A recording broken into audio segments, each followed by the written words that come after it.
Hello everyone, welcome to our news channel. Here you are always well informed. I ask you to please subscribe. Leave your like and thank you very much. Hearst magazines and Yahoo may earn commission or revenue on some items through these links. Colleen Hoover is everywhere. There's no denying her impact. Book communities on Instagram, cohorts, as they call themselves, have gone head-to-head ranking their favorite coho books. Yep, that's their name for her, while Barnes & Noble and indie bookstores alike have tables dedicated to her work. Her name alone garners 4.2 billion views and counting on TikTok. Even if you don't enjoy her writing, it feels like you can't escape her. The New York Times best-selling author enjoys an almost cult-like following. I'm not joking. Some people will literally bully you if you admit you don't like her books. But Hoover, who is in the middle of bringing a live-action adaptation of her most popular book, It Ends With Us, to the screen, production is currently paused due to the writers' strike, has also found herself at the center of a growing and important debate. And it's starting to show, with TikTok adding words like controversy, slander, and cancelled, in that order, right after her name as suggested searches. As Hoover continues to reach new heights in her career, whispers, and even screams, of a different kind of conversation about her books are starting to take place, that the romances Hoover writes about are toxic and deeply problematic and, in most cases, glorify abuse. Hoover burst onto the literary scene with her first book, Slammed, in 2012, and by the end of the decade, her books had taken over bestseller lists and must-read roundups. It Ends With Us, the most popular in her canon, sold upward of 4 million copies. Many of her books, including It Ends With Us, deal with domestic abuse. That isn't a problem in and of itself, to be clear. In fact, the world could do with more books that dig into this topic in a sensitive, meaningful way. The issue is that Hoover's work has a tendency to romanticize abuse. A Hooverian plot typically kicks off with a relationship problem that drives the protagonist away, like in Ugly Love. The boyfriend character then uses physical abuse and manipulation to get his partner to stay. See November 9th. The main character very easily forgives her partner for his dangerous transgressions. Without Merit is just one example. And the boyfriend rarely, if ever, apologizes for his harm, like in It Ends With Us. Now, you could easily argue that these books are fiction and should be treated as such. But Colleen Hoover's books are extremely popular and leave an impression on young women, Hoover's primary audience, by casually portraying abuse as just how a relationship is supposed to work.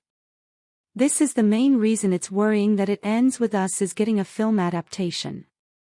Given the book's popularity, it doesn't come as much of a surprise that Justin Baldoni, Raphael Solano from Jane the Virgin and Blake Lively, no introduction needed, happily joined the project. It Ends With Us follows the story of Lily Bloom and her doomed relationship with Ryle Kincaid. It traces Lily's life from her childhood in an abusive home to her adulthood in an abusive relationship and her eventual escape from this tragic cycle.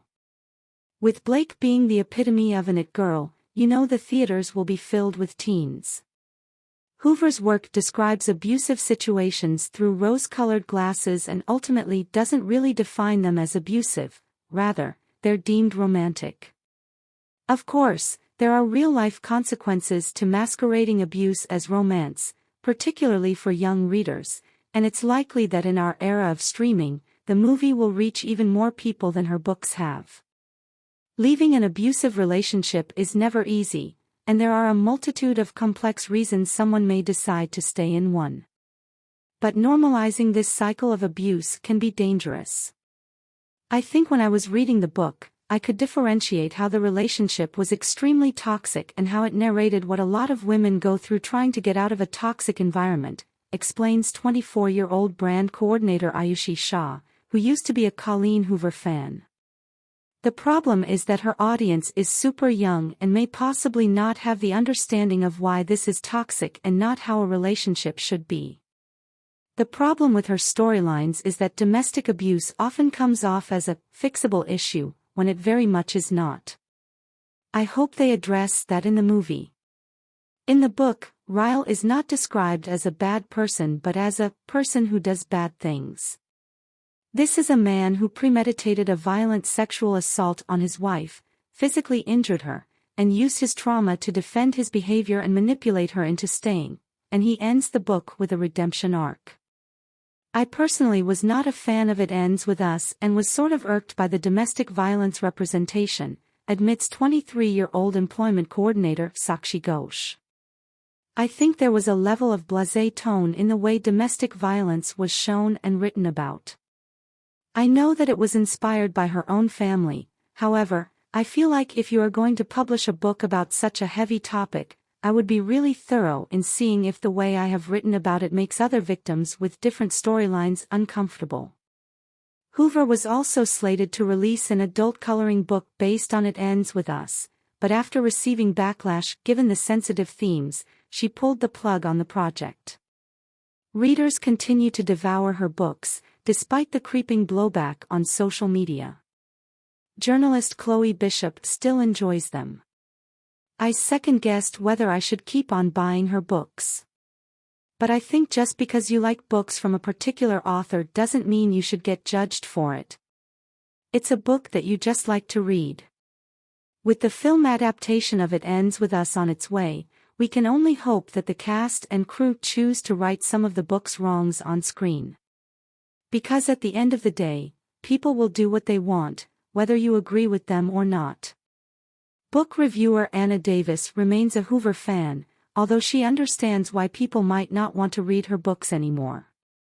She says, "For what it's worth, I still absolutely love Colleen Hoover's work. Some readers have distanced themselves from Hoover and her books, as they no longer feel comfortable supporting an author whose behavior they view as problematic. However, it's important to note that not all readers may have the same perspective, and opinions on this issue may vary.